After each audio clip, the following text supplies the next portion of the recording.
بسم اللہ الرحمن الرحیم۔ محترم سامعین کرام، السلام علیکم ورحمۃ اللہ وبرکاتہ۔ آج جو ہمارا گفتگو کا موضوع ہے وہ ہے غزوہ بدر، اور یہ ہماری اس موضوع پر دوسری نشست ہے۔ پہلی نشست میں ہم نے غزوہ بدر کی جو وجہ ہے وہ بیان کی تھی، اور اسلام کا لشکر جب روانہ ہوا اور اہل مکہ نے جب تیاری کی اور مسلمانوں سے جنگ کرنے کے لیے وہ مکہ مکرمہ سے تیاری کر کے نکلتے ہیں، تو قریش مکہ کی فوج کی جو تعداد تھی وہ 950 تھی، اور ان کے پاس 100 گھوڑے جن پر 100 زرہ پوش تھے۔ اس کے علاوہ زرہ پوش پیدل بھی تھے، اور ان کے ساتھ رقص کرنے والی کنیزیں بھی تھیں جو دفیں بجا رہی تھیں۔ قریش کے سردار امیہ، عتبہ، شیبہ، زمعہ، عمیر، حکیم بن حزام اس لشکر میں سب شریک تھے۔ عتبہ بن ربیعہ جو کہ سردار بھی تھا اور مالدار بھی تھا، وہ لشکر کفار کا سردار بھی تھا، اور اس کو سیرت حلبیہ جلد نمبر 1 صفحہ 425 پر، اور مدارج النبوت فارسی جلد 2 صفحہ 84 پر یہ واقعہ مذکور ہے۔ ابو سفیان زمزم غفاری کو مکہ مکرمہ بیچ کر بے فکر نہ ہوا، بلکہ پہلے سے زیادہ فکر مند ہو گیا۔ اس نے جاسوسی کی جو سرگرمیاں تیز کرتے اپنے اور جاسوس بھیجے کہ پتہ کرو مسلمان کہاں پہنچ گئے یا کس رستے پر آ رہے ہیں، وہ ہمیں کہاں روکیں گے۔ تو اس کے جاسوس نے جب خبریں دی کہ وہ فلاں رستہ جو معروف رستہ تھا شام سے مکہ مکرمہ جاتا ہے وہ اس طرف جا رہے ہیں، تو ابو سفیان نے ہوشیاری کی، چلاکی کے ساتھ اس نے اپنا رستہ بدل دیا۔ وہ عمومی رستہ جو آتا اس کو چھوڑ کر جو ساحل سمندر کی طرف رستہ جاتا تھا، جو سفر زیادہ بنتا تھا اوپر کی طرف جاتا تھا، اس رستے پر اس نے اپنا قافلہ رواں کر دیا۔ اور جب ساحل سمندر پر کے رستے وہ چل پڑا تو وہ بے فکر ہو گیا کہ اب مسلمان میرے قافلے کو نہیں روکیں گے۔ اس نے امرؤ القیس کو بھیجا کہ جا کر لشکر قریش کو یہ خبر دے دو جو مکہ مکرمہ سے آ رہا ہے کہ ہم ایسی جگہ پہنچ گئے ہیں جہاں مسلمانوں کے حملے کا کوئی خطرہ نہیں ہے، اب ہمارا لشکر محفوظ ہے، اب تم میرے پیچھے نہ آنا بلکہ تم جہاں بھی ہو واپس پلٹ جاؤ، واپس چلے جاؤ۔ تو جب ابو سفیان کا قاصد اس کا پیغام لے کر پہنچا تو لشکر کفار مقام جوفہ جو مکہ سے 3-4 منزل کی مسافت پر ہے وہاں پہنچ چکے تھے۔ امرؤ القیس نے ابو سفیان کا پیغام دے دیا، مگر ابو جہل جو فرعون صفت تھا، وقت کا فرعون تھا، ابو سفیان کے مشورے کی پرواہ نہ کرتے ہوئے کہنے لگا کہ ہم ہرگز واپس نہیں جائیں گے حتیٰ تحفر بدرا فیقیموا فیہ 3 ایام، یہاں تک کہ بدر میں پہنچیں گے اور وہاں 3 دن ہم ٹھہریں گے، اونٹوں کو ذبح کریں گے، سارے لشکر کو کھانا کھلائیں گے، شراب پئیں گے، ہماری کنیزیں ہمارے لیے رقص کریں گی، اور سارا عرب ہمارے لشکر اور سفر کے بارے میں سنے گا، پھر وہ ہمیشہ ہم سے خوف زدہ رہیں گے۔ اے دوستو آگے بڑھو، ہماری کامیابی یقینی ہے۔ تو یہ واقعات سیرت ابن کثیر جلد نمبر 2 صفحہ 400، سیرت حلبیہ جلد 1 صفحہ 427، مدارج النبوت جلد 2 صفحہ 85، زرقانی شریف جلد 1 صفحہ 476 پر یہ تمام واقعہ موجود ہے۔ یہ تو کفار کا لشکر تھا جو اب ابو جہل کے کہنے پر میدان بدر کی طرف بڑھا، اور اب آپ مسلمانوں کے لشکر کا حال بھی ملاحظہ فرما لیں کہ رمضان المبارک کے روزے رکھ کر وہ چند تھوڑے سے مسلمان اللہ رب العزت اور حبیب مکرم صلی اللہ علیہ وسلم کے ہمراہ کی شان و شوکت کے ساتھ میدان بدر میں اترے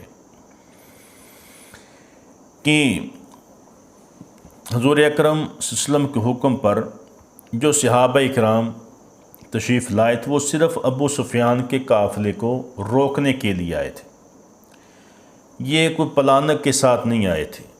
ان کا ارادہ جنگ کرنا نہیں تھا، نہ یہ جنگ کی تیاری کر کے آئے تھے۔ اور جو آئے تھے ان میں بوڑھے بھی تھے، جوان بھی تھے، کچھ بچے بھی تھے، اور ان کے پاس ہتھیار بھی پورے نہیں تھے، اور ان کے لیے جو مختصر سا سامان تھا کہ ہم قافلہ روکیں گے، قافلے کو روک کر پھر واپس آ جائیں گے، انہیں یہ علم نہیں تھا کہ وہاں ہم نے جنگ بھی کرنی ہے۔ تو اس لیے یہ جنگ کی تیاری یا پلانک کے ساتھ نہیں، جیسے کفار آئے تھے یہ ویسے تیاری کر کے نہیں آئے تھے۔ تو حضرت حضرت عبداللہ بن مکتوم رضی اللہ تعالیٰ عنہ اپنی جگہ مسلح امامت کے لیے کسی اور کو مقرر فرما کر جلدی سے روانہ ہو چکے تھے۔ یہ مختصر قافلہ مقام روحا پر پہنچا تو نبی اکرم صلی اللہ علیہ وسلم نے حضرت ابو لبابہ رضی اللہ عنہ کو مدینے اپنی نیابت کے لیے بھیج دیا کہ تم مدینے میں ہمارے نائب بن کر رہو، وہاں کی دیکھ بھال کرو اور لوگوں کو نماز پڑھاؤ۔ بہرحال یہ لشکر جب مقام روحا سے اس شان و شوکت سے آگے بڑھا کہ 3 جھنڈے ان کے ہاتھوں میں تھے، اور اس ترتیب سے تھے کہ ایک سفید رنگ کا جھنڈا تھا جو حضرت مصعب بن عمیر رضی اللہ تعالیٰ عنہ آپ کے ہاتھ پہ تھا، اور جو حضور صلی اللہ علیہ وسلم کے پیچھے لیے ہوئے چل رہے تھے، اور 2 جھنڈے نبی اکرم صلی اللہ علیہ وسلم کے آگے تھے، جن میں سے ایک حضرت علی المرتضیٰ شیر خدا کرم اللہ وجہ الکریم کے ہاتھ میں تھا، اور دوسرا حضرت خباب بن منذر رضی اللہ عنہ کے ہاتھ میں تھا۔ جب لشکر روانہ ہونے لگا تو حضرت نبی کریم صلی اللہ علیہ وسلم نے حکم دیا کہ جو اونٹوں میں گینٹیاں ہیں، ان کے گلے میں گینٹیاں بندھی ہوئی ہیں، فرمایا ان کو کاٹ کر اتار دو، کہ مقصد یہ تھا کہ لشکر کا راز برقرار رہے، ان کی گینٹیوں کی آواز سن کر کہیں ابو سفیان کا لشکر ہوشیار نہ ہو جائے، تو اس لیے جو گینٹیاں تھیں گلوں سے نکال دی گئیں۔ یہ لشکر اسلامی درمیانی راستے سے مدینہ طیبہ سے عقیق سے ذوالحلیفہ، وہاں سے اول الجیش، اور وہاں تربہ، ملل، غمیس، حمام، مخیرات الیمامہ، السیالہ، روحہ اور شنوکہ سے گزرتا ہوا مقام مرج الطبیہ پہنچا، اور مرج الطبیہ کے مقام پر حضور علیہ الصلوۃ والسلام لشکر کا جائزہ لیا اور چھوٹی عمر کے بچوں کو واپس جانے کا حکم دیا۔ ان میں حضرت عبداللہ بن عمر، حضرت اسامہ بن زید، حضرت رافع بن خدیج، حضرت برہ بن عازب، حضرت اسید بن حزیر، حضرت زید بن ارقم اور حضرت زید بن ثابت رضی اللہ تعالیٰ عنہم تھے۔ تو ان کو کم سنی کی وجہ سے واپس بھیج دیا گیا، اور جب حضور علیہ الصلوۃ والسلام کی خدمت اقدس میں حضرت عمیر بن ابی وقاص رضی اللہ عنہ آگے بڑھے تو حضور علیہ الصلوۃ والسلام نے انہیں بھی کم عمری کی وجہ سے واپس جانے کا حکم دیا، تو وہ رو پڑے۔ اس ننھے سے مجاہد کا جذبہ جہاد دے کر اس 16 سالہ نوجوان کے ساتھ لے لیا، اور انہوں نے اس جذبہ شوق کی وجہ سے بدر میں شہادت سے سرفراز ہوئے۔ جب حضور علیہ الصلوۃ والسلام کا لشکر وادی زفران پہنچا تو معلوم ہوا کہ ابو سفیان کا قافلہ تو بچ کر یہاں سے نکل چکا ہے، اس نے اپنا راستہ بدل دیا ہے، مگر قریش مکہ لشکر جرار کے ساتھ آگ بڑے چلے آ رہے ہیں۔ اس مقام پر نبی کریم صلی اللہ علیہ وسلم نے صحابہ اکرام سے مجلس مشاورت فرمائی۔ انصار و مہاجرین، اوس و خزرج جب تمام قبائل جمع ہو گئے تو حضور نبی کریم صلی اللہ علیہ وسلم نے ان کی موجودہ تمام حالات سے مطلع کیا اور دریافت کیا، بتاؤ تمہاری کیا رائے ہے؟ تو سب سے پہلے تو سیدنا صدیق اکبر رضی اللہ تعالیٰ عنہ آپ کھڑے ہو کر تقریر فرمائی، انتہائی خوبصورت گفتگو کی، اور پھر حضرت عمر فاروق رضی اللہ تعالیٰ عنہ اٹھے اور جذبہ جان نثاری کا بھرپور مظاہرہ کیا۔ پھر حضرت مقداد رضی اللہ تعالیٰ عنہ کھڑے ہوئے، عرض کی یا رسول اللہ، اللہ تبارک و تعالیٰ جو آپ کو بتایا ہے وہ کیجئے، کہ جو اللہ تعالیٰ نے آپ کو حکم دیا ہے وہ آپ کر لیں، ہم آپ کے ساتھ ہیں، ہر طرح ساتھ ہیں۔ اور پھر حضرت مقداد فرمانے لگے، واللہ ما نقول لک کما قال بنو اسرائیل لموسیٰ علیہ السلام اذهب انت وربک فقاتلا انا ہاہنا قاعدون، کہ اللہ کی قسم ہم ایسی نہ کہیں گے جیسے بنی اسرائیل نے حضرت موسیٰ علیہ السلام سے کہا تھا کہ آپ جائیے اور آپ کا رب جائے اور جا کر جنگ کریں، ہم تو یہیں بیٹھے ہوئے ہیں، تو بلکہ ہم یہی کہیں گے کہ تشریف لے چلیں آپ اور آپ کا پروردگار اور جنگ کیجئے، ہم آپ کے ساتھ مل کر جنگ کریں گے۔ اس ذات کی قسم جس نے آپ کو حق کے ساتھ مبعوث فرمایا، اگر آپ ہمیں برق الزماد تک بھی لے جائیں تو ہم آپ کے ساتھ چلیں گے، جنگ کرتے جائیں گے اور یہاں تک کہ آپ وہاں پہنچ جائیں۔ تو جب یہ کلمات نبی کریم صلی اللہ علیہ وسلم نے سنے بہت خوش ہوئے، تو آقا علیہ الصلوۃ والسلام نے حضرت مقداد بن عمر رضی اللہ تعالیٰ عنہ کے حق میں دعائے خیر فرمائی۔ پھر آپ نے انصار کی طرف اشارہ کر کے فرمایا کہ لوگو مجھے مشورہ دو۔ انصار کی طرف اشارہ کرنے کی وجہ یہ تھی کہ بیعت عقبہ کے وقت ان لوگوں نے عہد کیا تھا کہ یا رسول اللہ، ہاں آپ مدینہ منورہ میں ہمارے ہاں عہد و امان میں ہوں گے، یعنی مدینہ میں آپ کی حفاظت ہم پر واجب ہوگی۔ اب حضرت سعد بن معاذ رضی اللہ تعالیٰ عنہ اٹھ کھڑے ہوئے اور عرض کی، اے اللہ کے رسول صلی اللہ علیہ وسلم، یوں لگتا ہے کہ آپ ہماری رائے پوچھ رہی ہیں۔ تو حضور نبی کریم صلی اللہ علیہ وسلم نے فرمایا، بے شک۔ اب حضرت سعد بن معاذ رضی اللہ تعالیٰ عنہ عرض گزار ہوئے کہ ہم آپ پر ایمان لائے ہیں،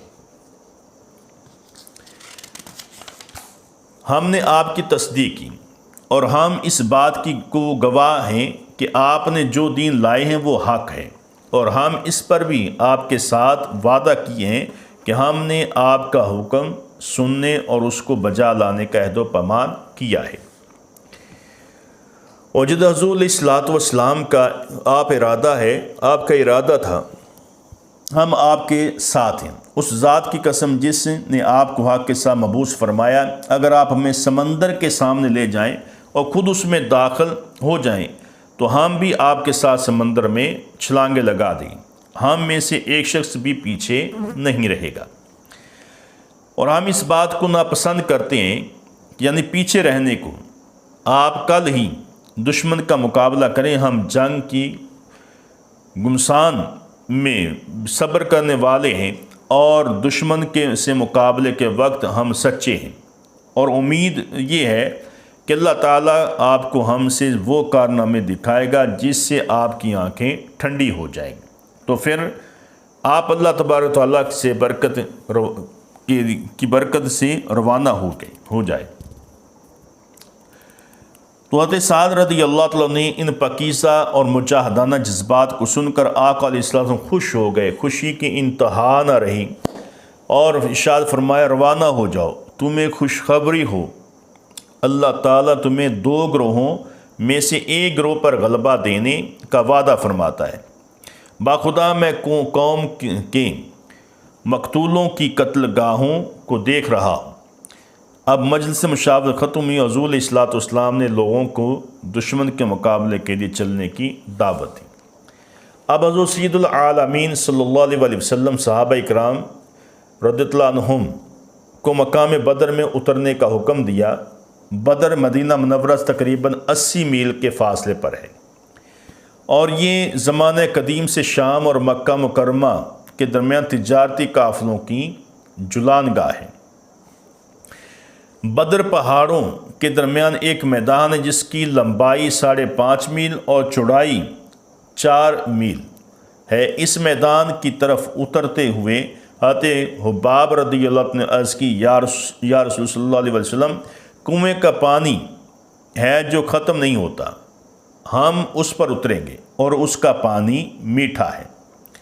حضرت جبریل علیہ السلام آئے اور بارگاہ رسالت مآب صلی اللہ علیہ وسلم میں عرض کی کہ حضرت حباب رضی اللہ تعالیٰ عنہ کی رائے درست ہے۔ چنانچہ جب بدر میں اترے تو حضرت حباب بن منذر رضی اللہ عنہ نے کہا کہ یا رسول اللہ صلی اللہ علیہ وسلم، یہ جگہ ہے جہاں اترنے کا حکم اللہ تعالیٰ نے دیا ہے۔ حضور نبی اکرم صلی اللہ علیہ وسلم وہاں اترے اور باقی سارے کنووں کو بند کر دیا گیا اور ایک کنویں کو رہنے دیا گیا، اور دوسری طرف کافر بھی خیمہ زن ہوئے، انہوں نے بھی کنویں تیار کر لیے، اور اتفاقاً مسلمانوں کے کنویں سے پانی ختم ہو گیا اور مسلمانوں کو غسل وضو کے لیے پانی کی سخت ضرورت تھی۔ شیطان ان کے دل میں وسوسہ ڈالا کہ تم حق پر ہو تو تمہیں پانی کیوں نہیں ملتا، جب قریش مکہ اور قریش مشرکین پانی پر قابض ہیں، اور پھر تمہیں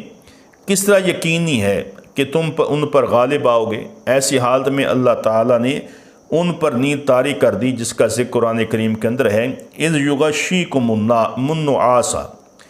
آمنۃ منہ وینزل علیکم من السماء ماء لیطہرکم بہ ویذہب عنکم الرجس الشیطان ولیربط علی قلوبکم ویثبت علی الاقدام۔ تو یہ آیت کریمہ پارہ نمبر 9 سورہ انفال میں اور آیت نمبر 11 موجود ہے، اور جس کا ترجمہ یہ ہے کہ جب اس نے تمہیں اونگ سے گھیر دیا، اس کی طرف سے چین بھی تھی اور آسمان سے تم پر پانی اترتا کہ تمہیں اس پتھر اس سے ستھرا کر دے، شیطان کی ناپاکی تم سے دور فرما دے اور تمہارے دلوں کو ڈھارس بنائے اور اس سے تمہارے قدم جما دے۔ اللہ تعالیٰ نے یہ بارش رات کے وقت دی، خوب موسلادھار بارش ہوئی۔ مسلمان چونکہ ریتلے علاقے میں خیمہ زن ہوئے تھیں، اس لیے بارش سے ریت جم کر پختہ ہو گئی اور مسلمانوں آسانی سے چلنے پھرنے لگے۔ کفار جس جگہ خیمہ زن ہوئے، بارش کی وجہ سے وہاں کیچڑ ہو گیا اور وہ جس کی وجہ سے ان کو چلنا پھرنا دشوار ہو گیا۔ مسلمانوں کا کنواں صاف پانی سے بھر گیا اور کافروں کی کنویں ریت اور کیچڑ سے بھر گئے، اور جمعہ کی رات تھی، مسلمانوں کے پانی پیا اور موسم خوشگوار ہو گیا، اس لیے انہیں نیند آ گئی۔ تو حضرت سعد بن معاذ رضی اللہ تعالیٰ عنہ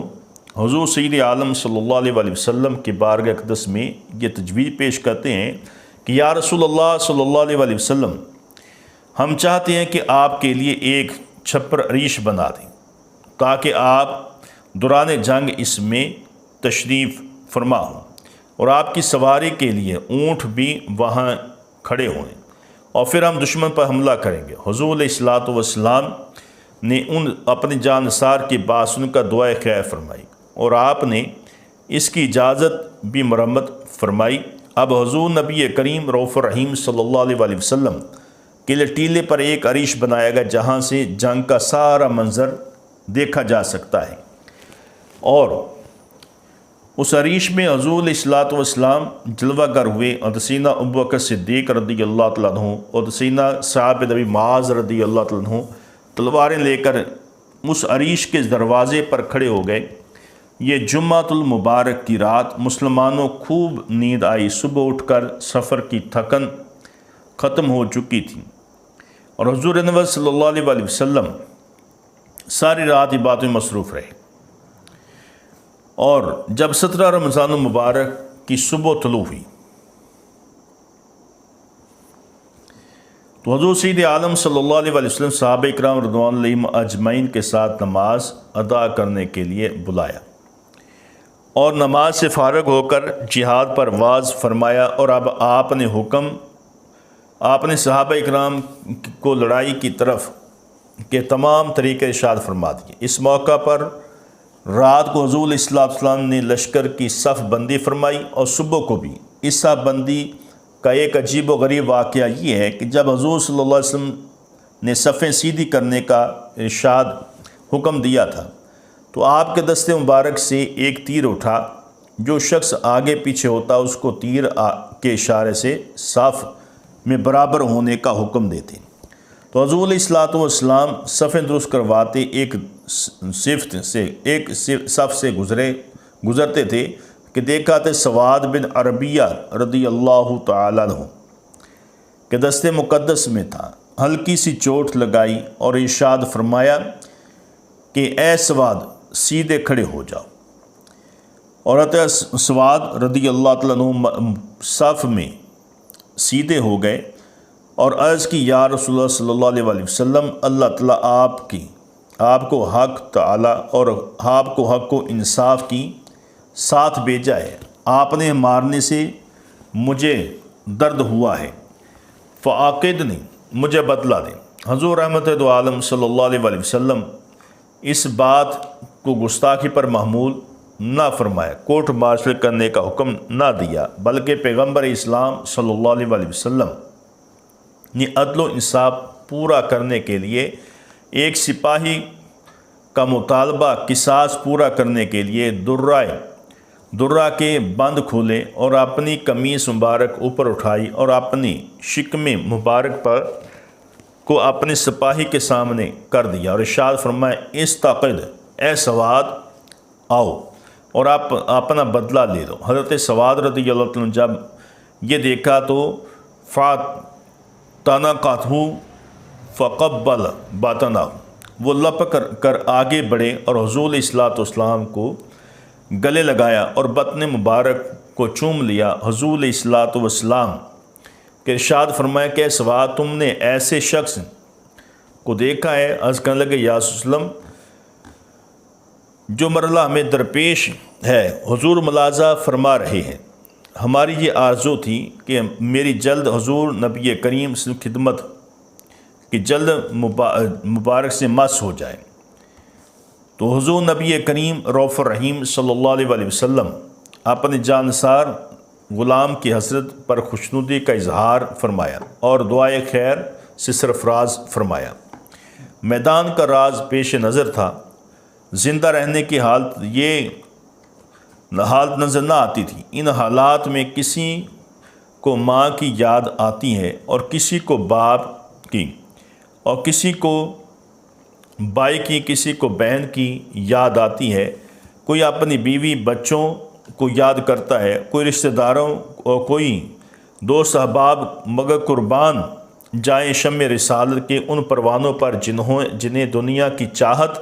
نہ بیوی بچوں کی یاد، نہ دوست احباب کی ملاقات کی حسرت، نہ کسی قسم کی کوئی خواہش اور نہ ہی کوئی ارمان۔ بس ارمان ہے تو حسرت اتنا ہے کہ بس یہی کام، تو یہی میرا جسم جسد مصطفیٰ علیہ الصلوۃ والسلام سے مس ہو جائے گا۔ اس عاشق رسول کو یہ یقین تھا کہ جس خوش بخت کو یہ سعادت میسر آ جاتی ہے تو آتش دوزخ اس پر حرام ہو جاتی ہے۔